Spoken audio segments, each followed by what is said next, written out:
Hello everyone, this is Professor Ashish Kumar Nayyar. I welcome you all to my channel Prodigy Tutorial. So if you are new here, consider subscribing and do not forget to click the bell icon. Thank you.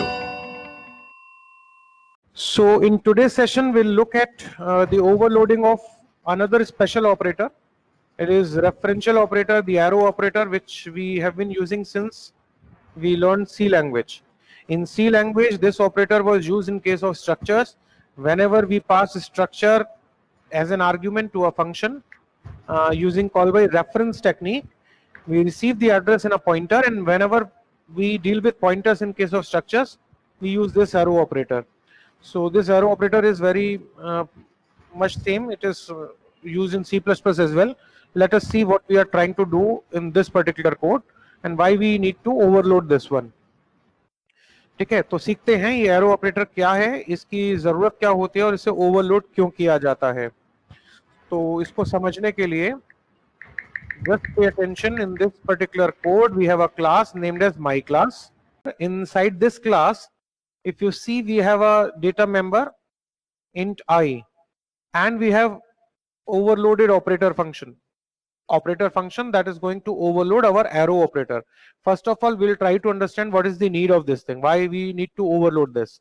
So let us look at main. Let us read out the statements that are part of main function.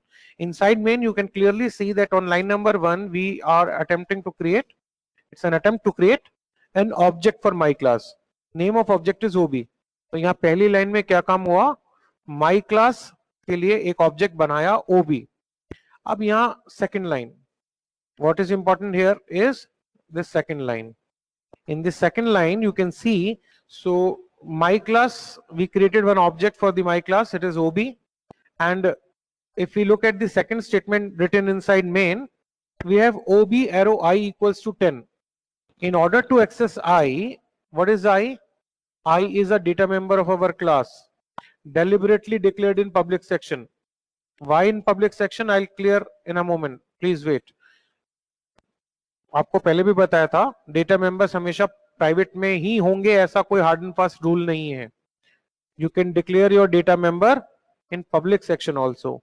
तो यहाँ public में क्यों बनाया, private में क्यों नहीं बनाया, वो अगर अपने आप समझ में आ गया अच्छी बात है, नहीं मैं अभी बताऊंगा, उसके लिए थोड़ा सा पेशेंस रखिए. इंट आई जो डेटा मेंबर है, उसको अगर एक्सेस करने की कोशिश करनी हो तो how do you access things? Right way of accessing things should be ob.i. सही तरीका क्या होना चाहिए, ob.i. मगर हमने यहां क्या लगाया है, एरो ऑपरेटर. मुझे ये बताओ, जब डॉट ऑपरेटर लगाते हो, आप कोई फंक्शन कॉलिंग करते थे पीछे वाले कोड्स में देखो, मेन में देखो, जब फंक्शन कॉलिंग करते हो तो डॉट के बगल में क्या होता है, डॉट के साथ में क्या होता है, ऑब्जेक्ट होता है, ऑब्जेक्ट होता है ना. मगर अभी देखो यहाँ पे क्या आ गया, एरो ऑपरेटर है.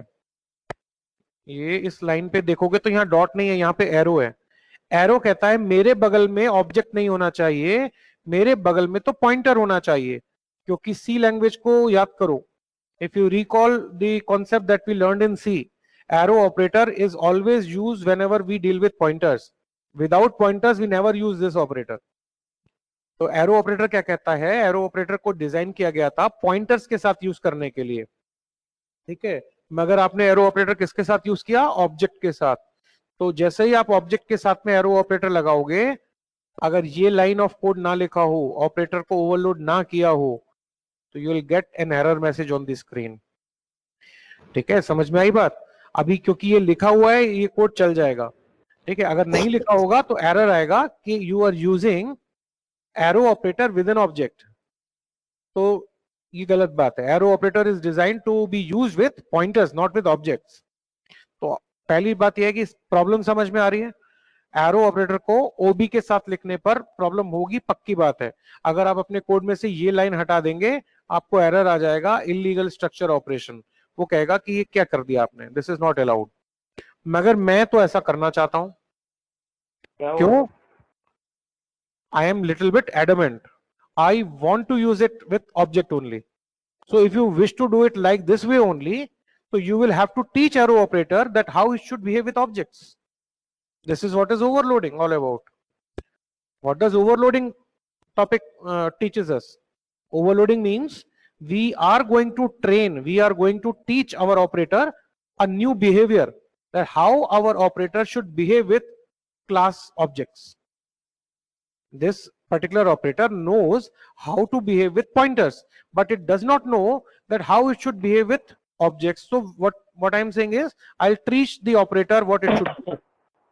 Now teaching the operator means writing the body for this, designing operator function. तो ऑपरेटर फंक्शन के अंदर देखो लिखा क्या है, रिटर्न दिस में क्या होता है मुझे ये बताओ,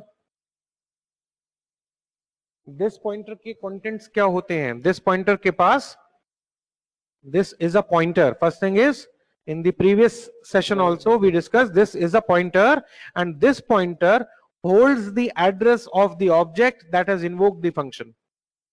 This एक automatically created pointer है, और इसके पास क्या चीज होती है, उस ऑब्जेक्ट का एड्रेस होता है जिसने फंक्शन को कॉल किया. तो ये ऑपरेटर फंक्शन को कॉलिंग कौन करेगा, ओबी. तो दिस के पास किसका पता है, ओबी का एड्रेस. मतलब इस ओबी का एड्रेस किसके पास है, दिस के पास. और मैं यहां से ये एड्रेस लौटा रहा हूं, तो मेरा रिटर्न टाइप क्या होना चाहिए, my class star. Since I am returning address, so what should be the return type, it should be pointer, क्योंकि मैं यहां से एड्रेस लौटा रहा हूं. ठीक है, तो जब मैं यहां से एड्रेस लौटा रहा हूं, तो यहां कौन लौट के आएगा, एड्रेस. एड्रेस किसमें होता है, पॉइंटर में. तो एरो ऑपरेटर के बगल में कौन लौट आएगा, पॉइंटर. जब पॉइंटर लौट आएगा तो एरो ऑपरेटर काम कर लेगा ना, पॉइंटर के साथ तो वो वर्क करना जानता है. Our arrow operator already knows how to work with pointers. So if I make my pointer available instead of object, यहाँ अभी ऑब्जेक्ट है, मगर मैं कुछ ऐसा काम कर दूं कि मेरा ये फंक्शन जब कॉल हो और वहां से पॉइंटर यहाँ पहुंचा दे. ठीक है, तो जब पॉइंटर यहाँ पे आ जाएगा तो एरो ऑपरेटर को कोई प्रॉब्लम नहीं होगी. Arrow operator knows how to deal with pointers, and with the help of pointer it will access the value i and will put 10 into i. ठीक है, समझ में आई बात, किसी को कोई डाउट, यहां तक कोई कॉन्सेप्ट नहीं समझ में आया हो.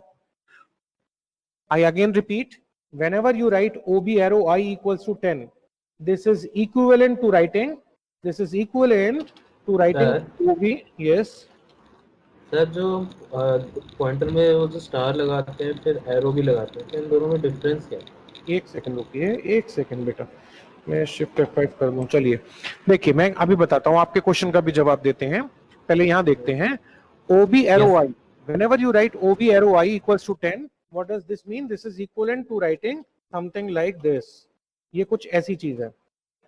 ठीक है, आपने यहाँ पे क्या लिख दिया, ये लिख दिया है जो अब लिखा है, writing ob arrow I equals to 10, to compiler it is something like this, same as ob.i की जैसा बिहेवियर दिखाएगा. कैसे, वो क्या समझेगा, आपका ऑब्जेक्ट ob एक ऑपरेटर ओवरलोडेड फंक्शन जो बना होगा क्लास में, उसको कॉल करना चाहता है. ठीक है, तो आप देखो उसको कॉल करोगे, अगर ये नहीं बना होगा तो कॉल नहीं कर पाओगे, एरर आएगा, मैंने बताया. और ये अगर बना होगा तो ये कॉल हो जाएगा. अगर ये कॉल होगा तो ये रिटर्न क्या करेगा, इस फंक्शन का काम क्या है, इसकी बॉडी में क्या लिखा हुआ है, इसकी बॉडी में लिखा है कि रिटर्न दिस, और दिस के पास किसका एड्रेस है, ओबी का एड्रेस. तो आप यहाँ से क्या लौटा रहे हो, ओबी का पता. ओबी का पता, पता किस में आएगा, यहाँ रिसीव किस में होता है पता, पॉइंटर्स में. तो एक ऑटोमेटिक पॉइंटर ही तो रिटर्न हो रहा है. देखिए क्या रिटर्न कर रहे हैं आप, यहाँ स्टार लगाए ना, you are returning a pointer. So when you return a pointer, what actually comes here is a pointer, and with the help of that pointer, what you are going to do, with the help of that pointer you are going to access the value, this particular variable I, and you will be assigning I 10 to this I.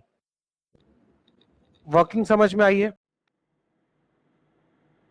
So this was all for today, and I shall continue with the topic in my next video soon.